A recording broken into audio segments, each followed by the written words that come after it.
El problema sí en la foguera es que ja han deixat de donar carn i pastissos perquè la gent ja se'n va.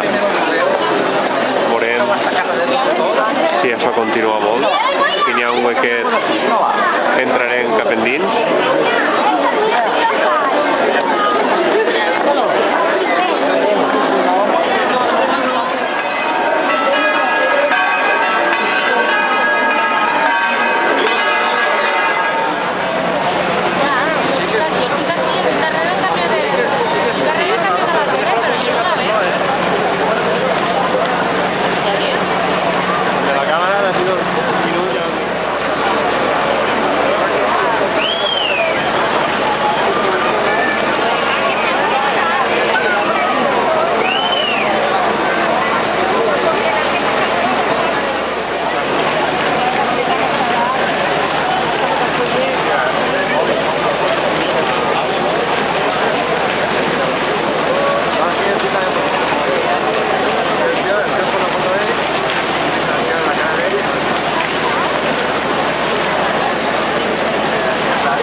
Nos encontramos aquí viendo cómo vienen de ver la hoguera los miradores de hoguera.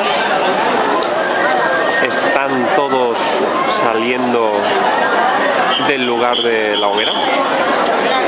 Pues una vez empieza a arder ya no miran, simplemente les gusta mirar cómo empieza a arder. Una vez que ha cogido, se van. Vemos salir en manada a este peculiar animal de la fauna ibérica.